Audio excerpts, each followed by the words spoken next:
तो hello everyone, this is Aditya and I am a second year MBBS student. और आज की वीडियो में आज हम अगला वाला अपना एंट्रिक फीवर का पार्ट जानेंगे जिसमें लैब डायग्नोसिस और ट्रीटमेंट है। तो फिर ये इंपॉर्टेंट पार्ट है। Like lab diagnosis 4 to 5 marks के लिए आता है और बाकी का जो अपना ट्रीटमेंट है वो भी 1 से 2 मार्क्स के लिए आता है। तो फिर फर्स्ट वीडियो में मैंने बहुत सारा कंप्लीट किया है, लाइक उसका इंट्रोडक्शन से पैथोजेनेसिस तक। अगर वो वीडियो चाहिए तो आप अपने चैनल पे देख सकते हो और उसकी कम पीडीएफ है, मैंने वो अपनी डिस्क्रिप्शन में रखी है, वहां से आप डाउनलोड कर सकते हो। तो फिर लैब डायग्नोसिस में सबसे पहले अपने स्पेसिमेन कलेक्शन है। तो फिर वो जो बैक्टीरिया है वो ब्लड में जाएगा, वो अपने रेटिकुलर एंडोथेलियल सेल्स में जाएगा और डिफरेंट ऑर्गन्स में जाएगा। तो इसलिए हमको सबसे पहले ब्लड सैंपल लेना है, बोन मैरो कल्चर भी लेना है, उसके बाद आपको सीरम लेना है, यूरिन और स्टूल कल्चर लेना है। ठीक है, अब जो ब्लड और बोन मैरो कल्चर है अपने फर्स्ट वीक में लेना है। ठीक है, सीरम है जो अपने सेकंड वीक में लेना है और यूरिन और स्टूल कल्चर है अपने थर्ड और फोर्थ वीक में लेना है। इसमें विडाल टेस्ट वो इंपॉर्टेंट है अपने लैब डायग्नोसिस में, जो कि अपने सेकंड वीक में करनी चाहिए।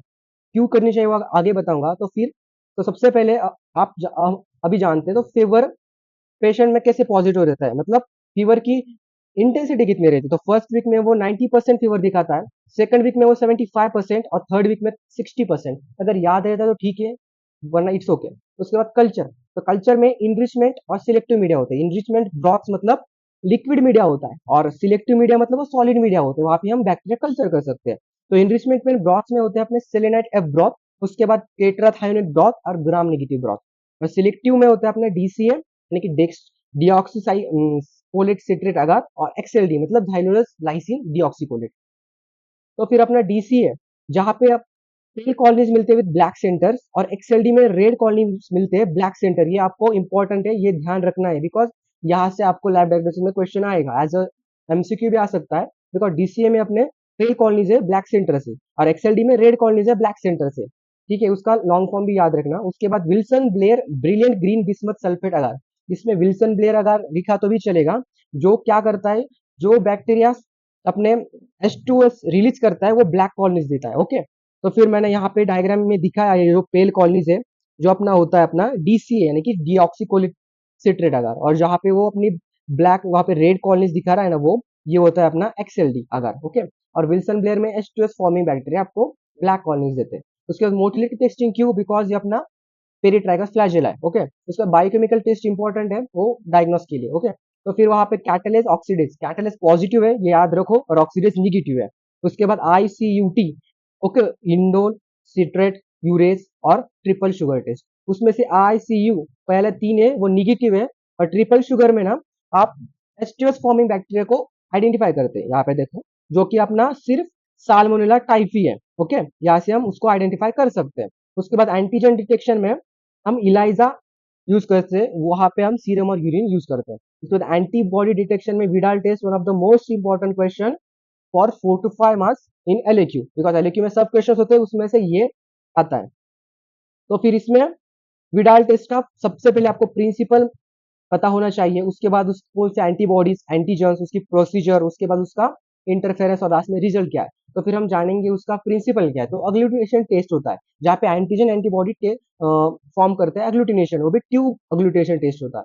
ठीक है, उसके बाद यहाँ पे HNO antibodies against Salmonella typhi and paratyphi A and B are detected and measured in patient sera by using ONH antigen. यहाँ पे हम पेशेंट के सैंपल में, अगर कोई पेशेंट को मतलब एंट्रिक फीवर है तो उसके सैंपल में हमको मिलेंगे O और H एंटीजन। सो फिर अगर उसके सीरम में पहले से अगर एंटीबॉडीज तैयार होगी ना तो फिर वो एग्लूटेशन रिएक्शन देगा। तो इसलिए हम 4 एंटीजेंस यूज करते हैं। उसमें से जो भी मोर वायरुलेंस वाला है ना वो कॉमन होता है, सिर्फ वो जो लेस वायरुलेंस वाला है ना वो हम टाइफी में यूज करते हैं। लाइक देखो, O antigen of Salmonella typhi मतलब टाइफी का टी और एंटीजन का ओ। उसके बाद H antigen of Salmonella typhi, ठीक है, टाइफी का टी और एच का एच।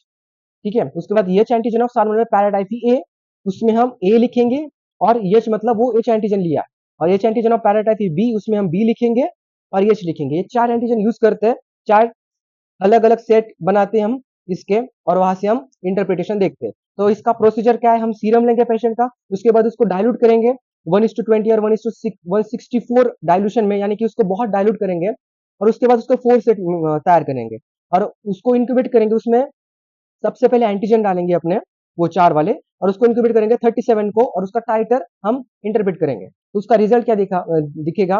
तो अगर एंटीबॉडीज प्रेजेंट है ना, तो उसको यहाँ पे माल्ट फॉर्मेशन होता है। तो क्या होता है मैं आपको बताता हूँ। अगर ओ एंटीजन प्रोड्यूस हो गए ना, तो चौकी क्लम्स दिखता है। वह कहाँ पे दिखता है, अगर आप इस रिजल्ट के बाद अगर कॉन्केव मिरर यूज करें ना, तो सबसे पहले ओ एंटीबॉडीज अगर प्रोड्यूस होता है तो वहाँ पे चौकी क्लम्स दिखता है। देखिए यहाँ पे दिख रहा है। और अगर आपको एच एंटीबॉडीज प्रोड्यूस हो तो कॉटी वुली क्लम्स दिखता है, ठीक है। उसके बाद देखिए वुल टाइप वो क्लम्स दिखते हैं एंटीजन एंटीबॉडी रिएक्शन के बाद। उसका इंटरप्रिटेशन क्या है, तो फिर अगर एच एंटीबॉडी ना titre of more than 1:200 dilution is significant, मतलब अगर आप 200 तक डाइल्यूशन करोगे तभी भी आपको एच एंटीबॉडी दिख सकती है, और वो एंटीबॉडी 100 तक डाइल्यूशन के बाद आपको दिख सकते हैं। ओके, अगर साल्मोनेला टाइफी का इन्फेक्शन हो गया ना, तो आपके जो भी टाइफाइड के ओ और एच एंटीजन है वो बढ़ जाएंगे।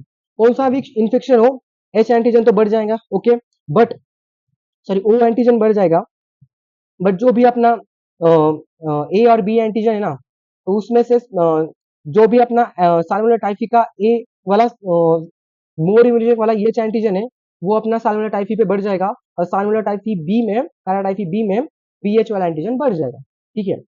उसके बाद अदर मेथड्स में अपना पीसीआर आता है। ओके, और अब ट्रीटमेंट में आएंगे। अब ये तो आपको पता चल गया कि लाइक विडाल टेस्ट क्या होते हैं। अब उसके बाद ट्रीटमेंट, तो ट्रीटमेंट में बहुत सारे ड्रग है, बट आपको एटलीस्ट 2 ड्रग्स इंपॉर्टेंट याद रखने हैं, बिकॉज अगर फार्मैक में जाओगे तो बहुत सारे ड्रग्स आएंगे, और बहुत बैक्टीरियाज में आपको बहुत सारे ड्रग्स मिलेंगे। तो आप जस्ट 2-3 याद रखो। तो अपना ड्रग ऑफ चॉइस है थर्ड जनरेशन सेफालोस्पोरिन, और उसके बाद अल्टरनेट आप यूज कर सकते हो अजिथ्रोमाइसिन, एएसी याद रखो। और प्रोफाइलेक्सिस में हम वैक्सीन यूज करते हैं, जहाँ पे हम वीआईसीपीएस, वीआईआरईपीए और टाइफोरल वैक्सीन यूज करते हैं। जहाँ पे आपने वीआईसीपीएस और टाइफोरल भी याद रखा तो इट्स ओके। तो यहाँ पे थोड़ा सा इंट्रोडक्शन देना आपको इधर। एक वीआईसीपीएस मतलब VI antigen capsular polysaccharide vaccine होता है वो, ठीक है। अपना पुअर इम्यूनोजेनिक होता है ना वीआई एंटीजन, इसलिए इसकी वैक्सीन बनाती है। और वीआईआरईपीए अपना Vi antigen is conjugated with the pseudomonas aerogenes species, ठीक है।